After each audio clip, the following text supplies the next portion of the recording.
Hi, Mikko. Hello, Chris. How are you? I'm doing great. How about yourself? Good, good. I guess it's quite early for you. Oh, Oh, yeah. But it's not too late for you, is it? no, no. It's just at the end of my workday, so That's good. hopefully I'm still understandable.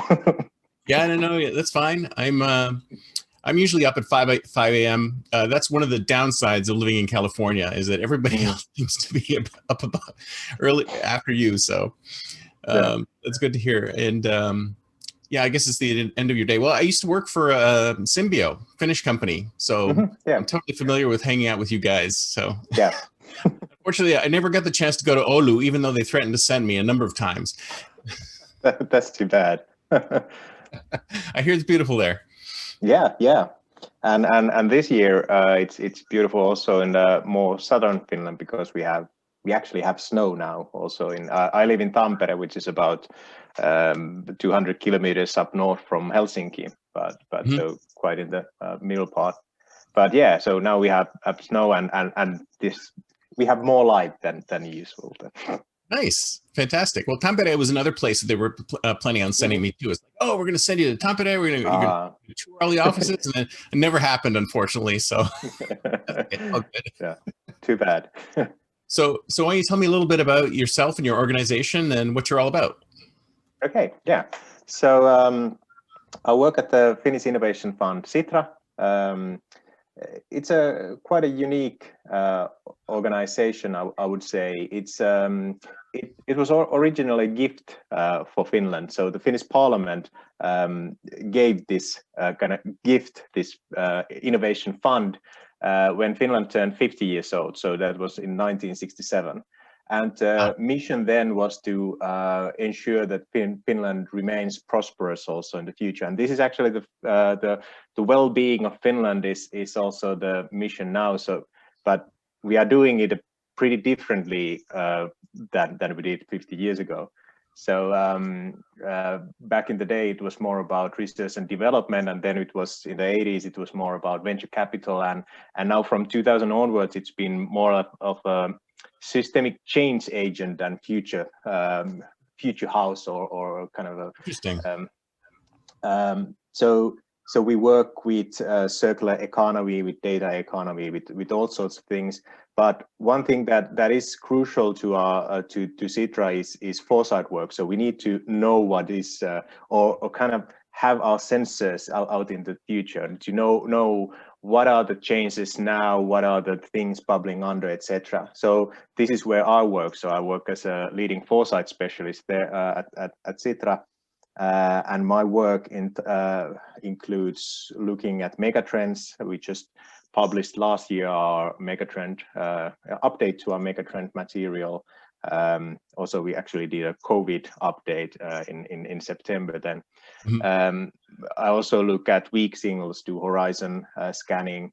And more we have been looking at ways to popularize foresight and provide these tools for people to really use all the data and knowledge that is there. I'm kind of rather passionate about this increasing the capabilities of everyone to have their say on future and to imagine different futures and to challenge the existing ideas of what future might be. Yeah, well, you and I are kindred spirits. I feel exactly the same way.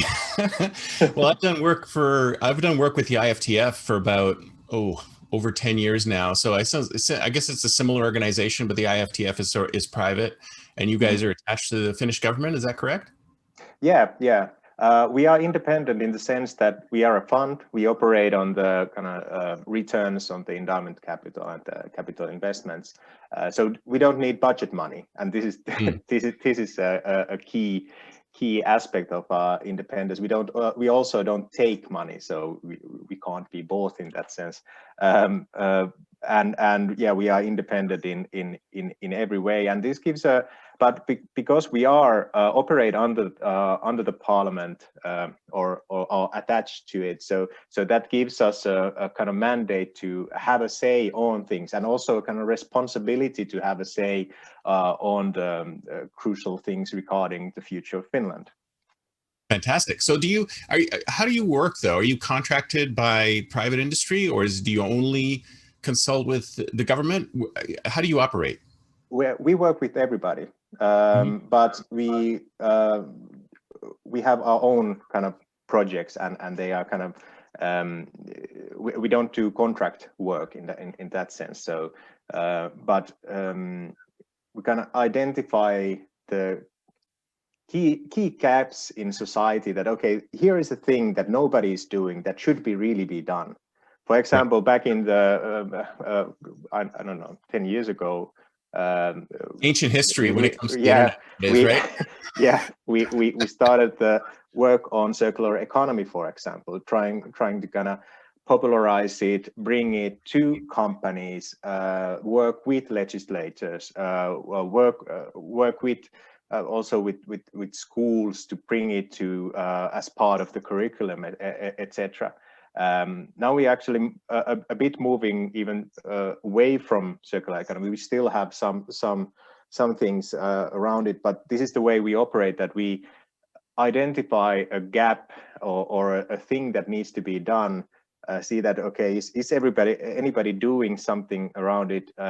If not, we take the lead, gather different stakeholders together, give some kind of seed money, do some experiments, whatever it takes, and then try to create this systemic change. Yeah, so now we are working with biodiversity, with data economy, and yeah, with enhancing democracy, things like this. You find that, see, the biggest problem I find with Foresight work is that it's amazing. So you have the coolest job in the world, right? We have the coolest jobs in the world, Yeah. right? Like looking at, 10, 20 years out. But the problem is that when, it's great in sort of like the capsule that it is, but then when you try to move it into, like, it's kind of moving into production, it's like the difference between, envisioning a patentable idea and envisioning a productizable idea. So you come up with these fantastic visions of where things are going to be, and they're very concrete. They're not, I'm not just imagining things. It's not like a fortune teller's prediction. This is like real stuff. But then you try to convince people, you try to bring it back to today and say, this is where we need to go. And for some reason, people can't see that the leap between the two, between today and tomorrow. I mean, how do you help like stretch them into that space? Yeah, this is something we really focus on. If you think about our Foresight work, for example, the megatrends, we put a lot of effort into making it as understandable as possible, and then also provide tools for people to interpret that the megatrends to their own kind of domain or region or whatever. So that is one part. Then when going into more kind of these hands-on subjects, for example, like circular economy, and really bringing circular economy business models to companies, that we have done pilots and experiments. We have kind of made a list of companies that are pioneers in that field, and so there are many ways to really try to push or kick things towards that vision. But as I said, in Foresight, we have been lately focusing more on or focusing also on increasing the capabilities to think about future and to connect that into change making. So really this kind of future thinking plus change making idea is the core of a workshop method that we published in January, called Futures Frequency. It's now in Finnish, but it should be available also in English later. And there we also try to make it as easy to apply and as possible. So we have a facilitators guidebook. We have all material, the slides, everything. We have kind of the speaker notes, and if you don't want to keep the kind of speaker parts yourselves, you can. We have ready-made videos, etc. So we really have put quite a lot of effort into making that as easy to apply as possible, because of what you said, that it shouldn't just be that, okay, well, here's a nice method, but I don't know where to start. So yeah. Yeah, that's what ends up happening is that, I mean, I know when I've worked with the IFTF, it's like we've come up with these great 10-year out futures, but it seems disconnected from today, right? When you go to the corporate offices and you say, hey, Intel, hey, well, I mean, Google and Intel and some of these larger companies, they have their own future Foresight divisions, right? They know they kind of know where things are going. But then there's other companies that are like, where's the value in me working with you guys when, I'm thinking 3 months out, you're telling me 10 years out? How do we bridge that gap? And it's always that struggle to try and get them to understand the value, where the value that Foresight brings to the table. I mean, have you any specific strategies that you use to help them understand that value? Yeah. Well, one thing that often works is having examples of okay, this company did this and this kind of Foresight work and changed their operation and so this happened. There's also now academic research by René Rohrbeck and others that they have done kind of long-term research on companies and their use of Foresight, and have proved that it does matter to the bottom line, so to the profitability and market capitalization. Well, what we do, aside also from providing this example, is kind of split the future into parts. So even though we are looking into far ahead, 10, 20, 30 years, we also try to kind of paint a picture of what is the path towards that future, and what should be done now. This is something we focused quite a lot in the futures frequency for workshops. So there's a one whole part that draws quite a lot from transition design in kind of really moving from the vision to actions. And another challenge there is that there is no single one action that you should take, and also your actions are connected to the actions that others take. So this kind of systems thinking is another thing that needs to be then enhanced, and to look at actions on different levels. So we might need some new technologies, but often it's also a matter of change in structures, be they from inside organization or on a societal level. So we might need another type of electricity grid, for example, a smart grid, or what have you, in order to get benefit from some of the technologies. And then the hardest kind of part is changing the mindsets and the kind of ideals, the ways we think about the world. But that's also where we try to create some change. But so we operate in all of these different levels regarding the actions as well. It's not simple, but it is rewarding.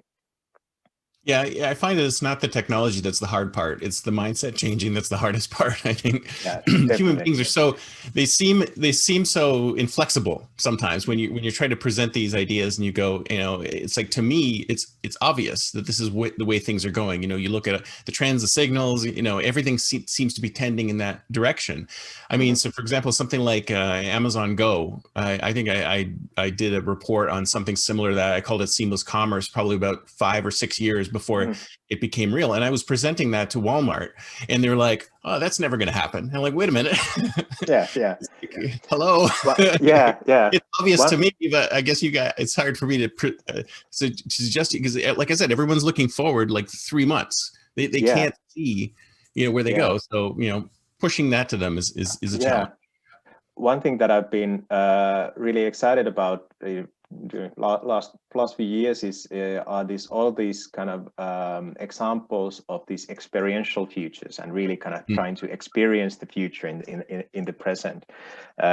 We did a exhibition in 2017 in the Science Museum, together with Science Museum Heureka here in Finland, that pictured a world. Was it in 2040? Kind of 7 siblings from the future, and so it was partly also for the kids, but really using all kinds of methods, the kind of things from the future, and different videos, and so basically anything you could imagine. And one thing that we did now for the Futures Frequency works, but also for others, is have these audio stories, like 2 or 3 minutes, about a specific future, and that's meant to actually they are quite stereotypical futures, though there's eco crisis or moving to another planet, or etc. And the idea is to have people identify their kind of assumptions about futures. But I find that these experiential methods, I find them very promising in this kind of challenging your mindsets and creating the space to imagine a different future. Yeah, I think I kind of like it. I liken it to something like Star Trek, right? That drove. I mean, it was a hopeful future, an optimistic future that was sort of invented, and it became sort of like the reason why a lot of people got into science, right? Because they wanted to create that type of future. So I love the concept of sort of telling inspirational stories of what the future is going to be like, to try and trigger people's minds into thinking, oh, maybe I can move in this direction or that direction. And you're right. I mean, the thing is that if you do it for kids, it's very inspirational for them. But then adults are looking at it and going, yeah, that looks interesting, especially the ones that are more open-minded and optimistic about the way things are going. They'll definitely, snap it up and do something with it. And is that part of your mandate, to sort of just like plant the seed and just let it grow? Yeah, definitely. We try to kind of, we can't create the change ourselves if we're talking about systemic change. So we try to do it with others, but also we acknowledge that sometimes it takes a long time, and everything takes longer than you think. That's like yeah. Absolutely. No, keep going. I lost my train of thought. That's fine. So how do you let's see, so you consult with business, you consult with government. So they come to you with a problem, or do you just like do reports and send them out there to try and sort of trigger new thinking? So we are the ones who kind of so we define our own projects. We don't do it in isolation, of course. So we have a constant kind of discussion with all our stakeholders. So not just the government and public official, and not just companies, but also with NGOs and with media. Basically everybody. And we do some reports that they are kind of easy knowledge products, but actually about 2/3 of our budget goes to pilots and experimentation. So and this is done that we're in close collaboration with, well, depending on the topic, we might work with companies or government or other organizations and NGOs, etc. But we offer, of course, if someone has a kind of a problem, they can present it to us, but we don't do that kind of contract work in that sense. We do commission different reports then, so we see that, okay, well, this is a very good question, and see that okay, there is this knowledge gap. We might then kind of commission a report if we see that, okay, we don't have this expertise. Right. Okay. So so would you recommend that people would come to somebody like you if they need futures work, or do you think that they should build their own internal strategic foresight group? I think it's crucial that you have this kind of foresight culture within your organization, because otherwise you can't kind of push it from outside. It might give a spark to start changing the organizational culture, but you kind of need to have that there at some point at least. Everything we do is open and public, so you can. It's often in Finnish, but more and more of it is also in English. So, for example, you can find our megatrends and megatrend cards in English from our website. You can order them; they're free. So everything we do is open and free to use. So in that sense, you can come to us and kind of ask, but we will kind of provide what we already have. And I think, yeah, you can use our megatrend work or megatrend cards as a way to kind of enhance your organization's foresight capability, but you kind of need to build that culture, in my opinion. Right, but you don't have a how to build a strategic foresight group within your organization on your website or anything like that. But that sounds like something. Well, the Future Makers Toolbox comes close, so it's a collection of different tools to use if you're making a vision, or if you want to challenge your ideas about future, or if you're just doing trend analysis or want to spot weak signals.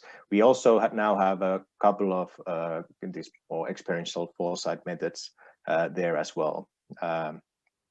So it is a good place to start, and also the kind of futures frequency workshop concept, which is 3-hour workshop. So that might also be a good place to start if you really don't know kind of where to start. But that said, I think there's quite a lot of different foresight kind of manuals and tools out there already. So it's we actually also have a list of those in the Future Makers Toolbox. So there's kind of plenty to choose from, but it does take time and effort to create that. But I find that foresight shouldn't be something kind of mystical. It shouldn't be, and it shouldn't be a kind of thing that you do once every time you're starting to renew your strategy or something. It should be continuous. It should be like brushing your teeth. It should be really kind of incorporated into the culture and into the other processes, so that whenever you are making a decision, you also think about the longer term, and foresight might provide tools to help in that. And then also, I think at this time, it's also very useful to have these kind of tools to cope with uncertainty, or be okay with all the uncertainty and still be able to function. Yeah, it's definitely about being okay with the uncertainty. I think that's sort of key. So this Future Makers Toolbox, you can use that. So if I were I was thinking of creating a strategic foresight group in my organization, I could come to the website and use these tools and use that to help build. My internal, definitely. Yeah, definitely. And I think if you're kind of starting a strategic foresight group, I think this kind of futures frequency workshop method might be also a way to start. And also we have, well, now I don't know if these will be translated actually to English. We do have these also reports on kind of how to have an impact on the future. Mm-hmm. But as I said, there's there's then other reports as also or reports by others as available. That said, we don't kind of provide a ready-made course for in Foresight, but I think you can get quite a long way into the Foresight space with the materials and tools that we have. Right. So are you ever in a situation where you have to sort of convince somebody of the value proposition of strategic foresight? Or yeah, constantly. yeah. Yeah, it's any strategies that work for you? Because I always run into brick walls like that.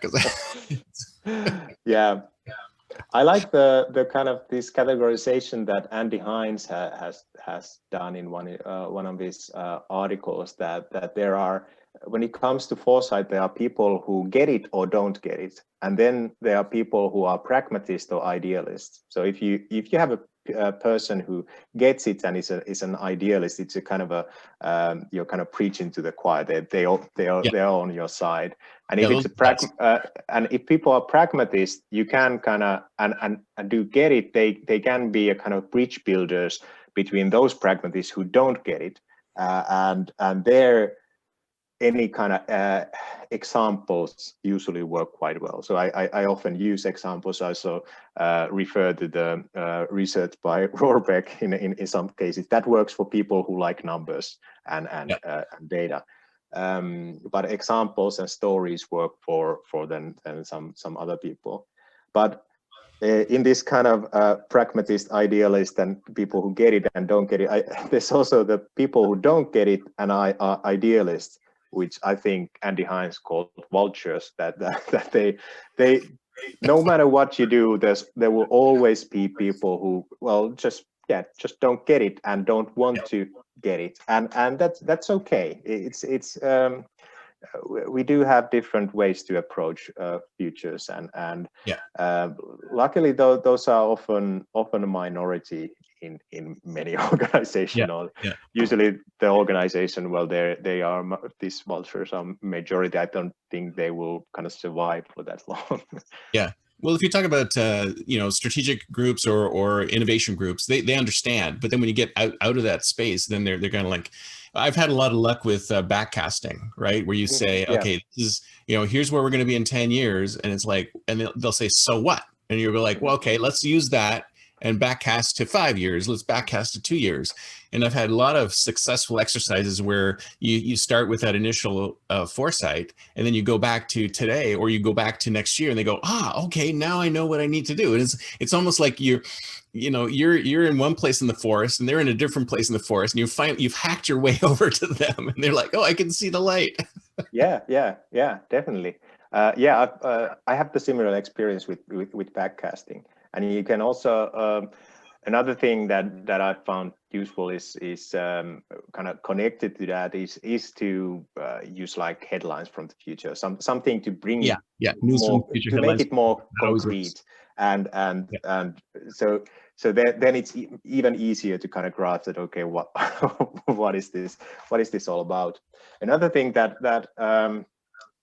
works with, if you have a more kind of open-minded audience, is causal-led analysis, and really kind of digging deeper into from the kind of the litany level of the whatever they might think about future, to really to the system level of working with kind of cause and effect descriptions, and then all the way to worldview level, where people are kind of reflecting on why their kind of system level description makes sense, and then thinking about the myth behind that worldview level. And if you can get to that, and then have people kind of challenge their myths or metaphors, that can be a really kind of powerful moment, and really kind of open up suddenly a wholly new future, or a new way of thinking about the company or organization, or thinking about the theme or your role in it. So but getting to that does require some kind of faith from the participants, in my opinion. Yeah, absolutely. So this is a question I had for IFTF, and they don't do this at all. So I was wondering if you guys do it. Do you ever go back and look at the accuracy of your foresight and say, oh, you hit this one right on the head, or we're way off on this one, or do you ever go back and look and Yeah, go, here's we proof. don't. See, we knew what Yeah, we were talking about. yeah.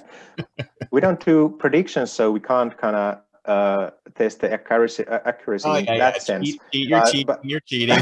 There must have been something that you said that was yes, going to yeah. happened. We did have an evaluation of well, whole of Sitra, but also on about our future work in, I think it was in 2019, and that looked at our megatrend work, which is they are not predictions, but No. they looked at was that have we missed something, or have we kind of emphasized wrong things, and then they also looked at has it had any impact and based on media analysis and kind of discourse analysis and interviews, etc. And based on that, we did well. So we didn't miss any kind of major things,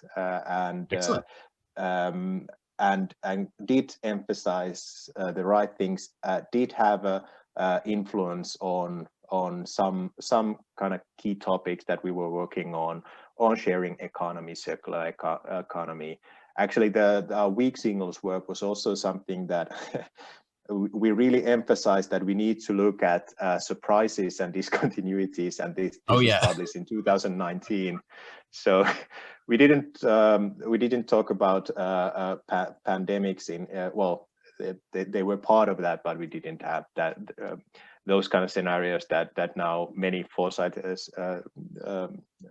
organizations they say they have, and they have had these. So we don't have that kind of story. But in kind of general, we have been, let's say, on the pulse with these topics.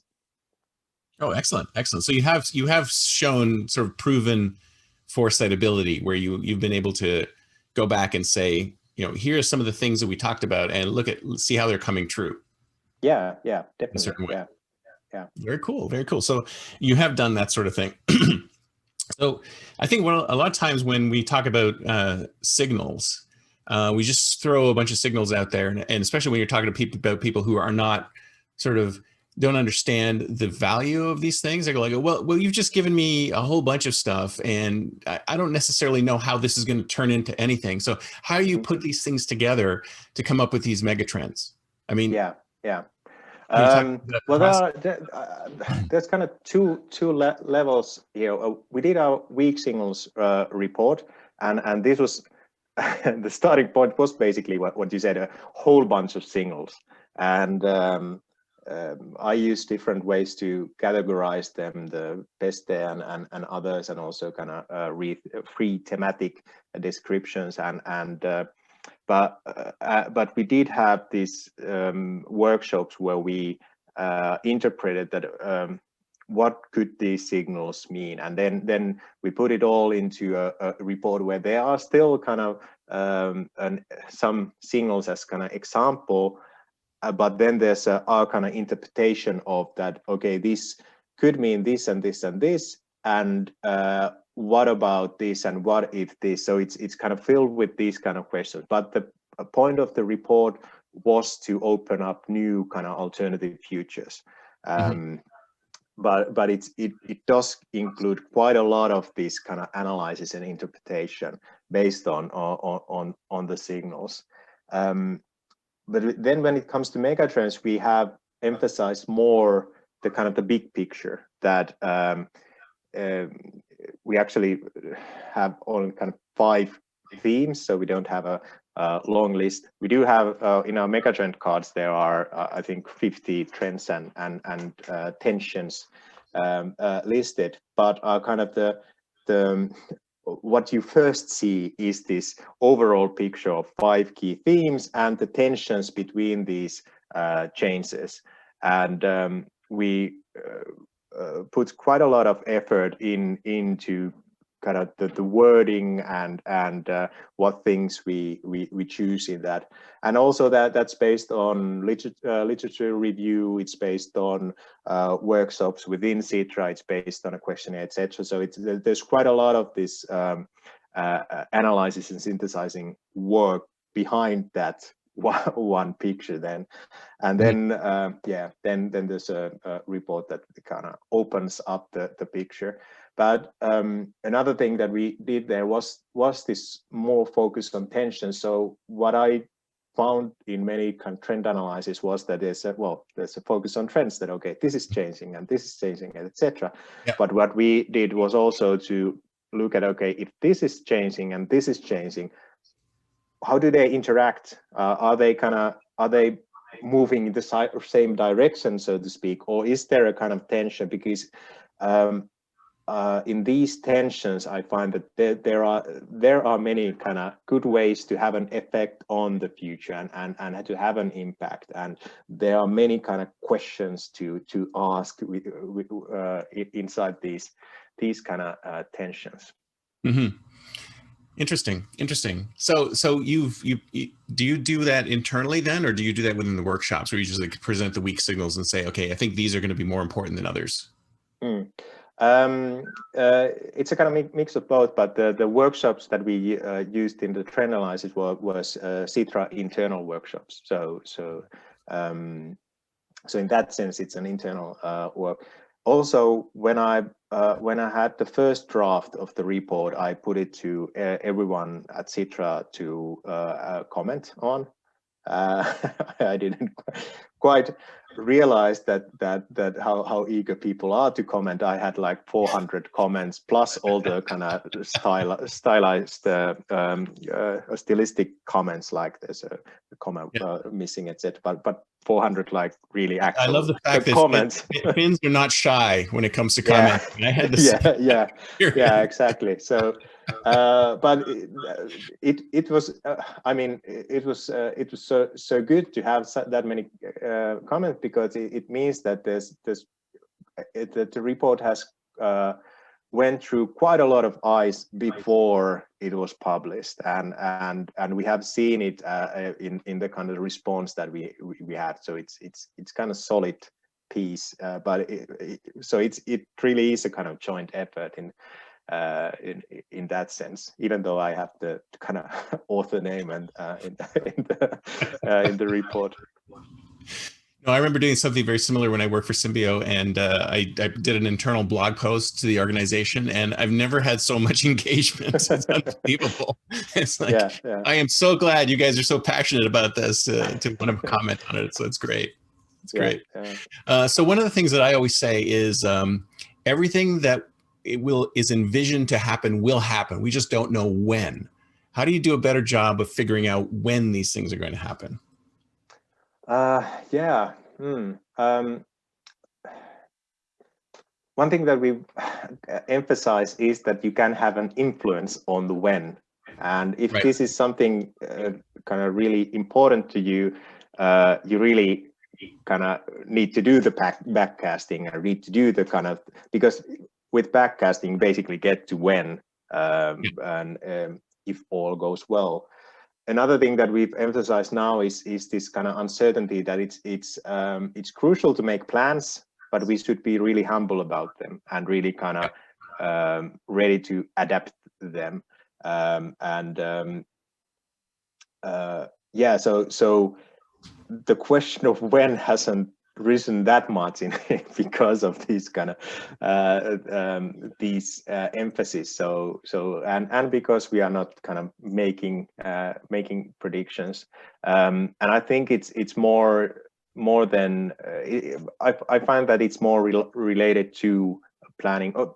Also, one kind of key theme where the question of when is quite crucial is the climate crisis and the biodiversity crisis, because we do have quite tight schedule to get to 1.5 is still possible, so there you have a clear when, and and also actually you do have what should be done, but it's still not being done. So it's like writing your term paper at the last night, even though that doesn't work in this case. So it's something that we've been among with many others to really kind of emphasize also in our megatrend work. So would you say you're more of an activist organization then? So you actually try to trigger the systemic change, or do you just sort of present it and say, hey, you guys do something about this? We are you could say that we are an activist organization in the sense that we say that we are a think, do, and connect tank. So we're not just a think tank, and the reports account for, I don't know, 6% of our budget. So we do quite a lot of reports, but money-wise, it's not a huge thing. But then all of these pilots, experiments, which are trying to create that change, those are the main part of what we are doing. So in that sense, we are an active, but we are not kind of a one cause organization. Oh, well, in the sense that we are, our mission is the well-being Finland. So in right. that sense, but we do have a pretty Finland as part of the global community, let's say. So it's not just Finland, even though the emphasis is on that. But in that sense, we are an activist organization who does listen to everybody else quite a lot. So, so did Nokia come from you guys? Did you invent it? No, or is that before your time? Okay. No. Like but actually we owe Nokia quite a lot of our kind of current funds, because we of course were invested in Nokia and got some Nokia shares from the government when they were quite not as much as they were, and we kind of sold them at the right time also, and we have managed our fund quite well. So so it's we have benefited from that. Of course. And in the 90s, I think we did, everybody in Finland collaborated with Nokia. So.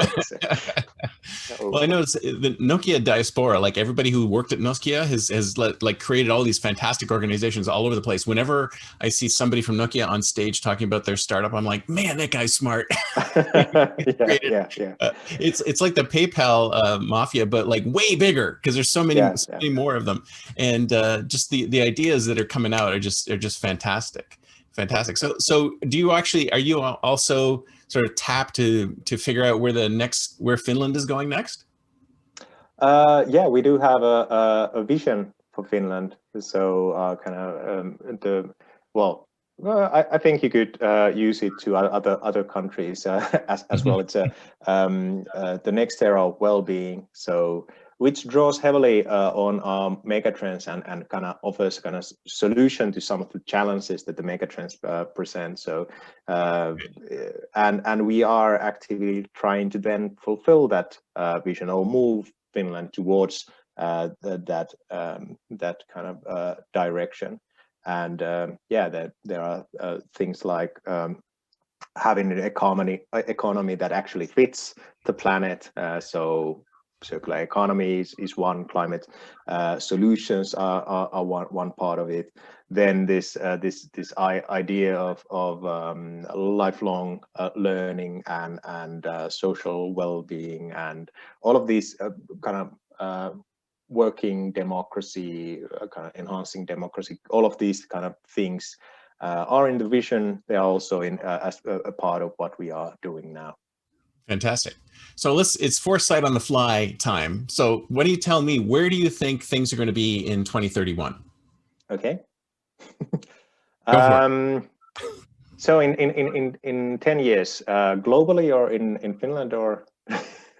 It's up to you. I ask everybody at this point, like we get to this point in the show, and I'm like, okay, tell me where things are going to be 10 years out. It's like your organization, yourself, your customer, just Well,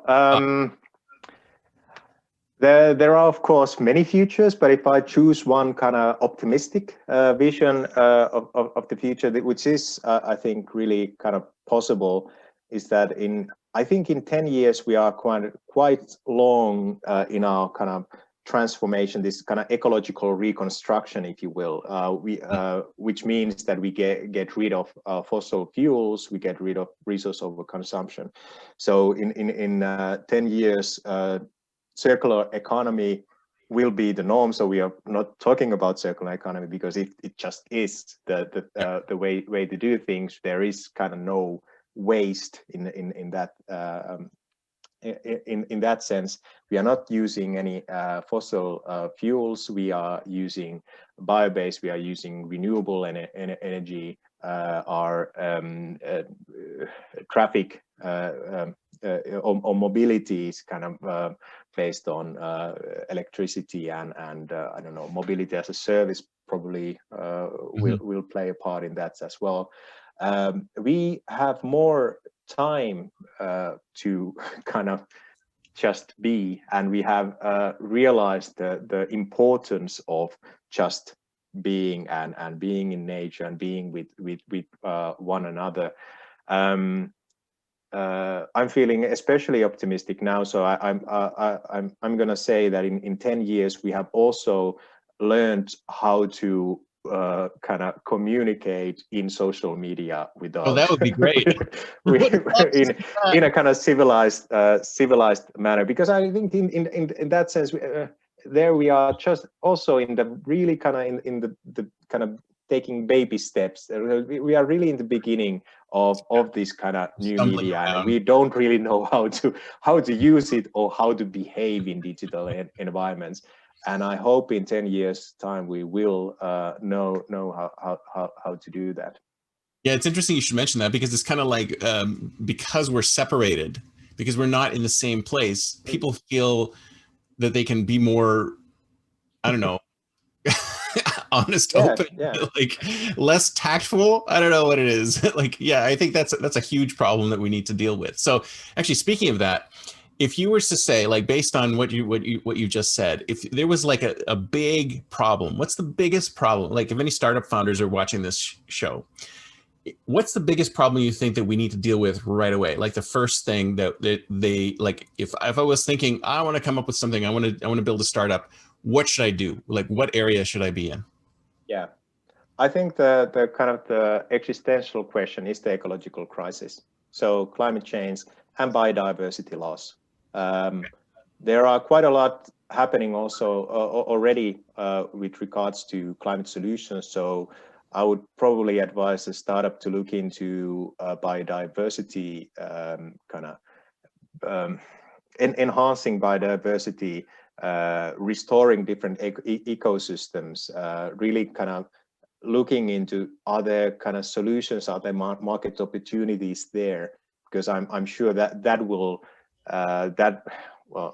that'll probably be a even larger crisis. Well, they are connected, the climate crisis and biodiversity kind of loss, but yeah, I would say that will have much more much more headlines in the future. Right? Wouldn't it be easier to just do another TikTok? That's what they're saying. It's like, I'm just going to do another TikTok and make $1 billion. Like, no, there's billions of dollars in the diversity crisis too. You just got to dig into it a little bit more. Yeah. And if you can get TikTok to solve these issues, then I think that's one way forward as well. So TikTok to biodiversity, a biodiversity TikTok or something like that. See, there you go. Some innovation happening right there. Yeah. Fantastic. Well, this has been fantastic. I love, kindred spirits. I love talking with you. This is great. Maybe we'll be able to do this again. So tell people how to get in touch with you. What's the best way? Yeah.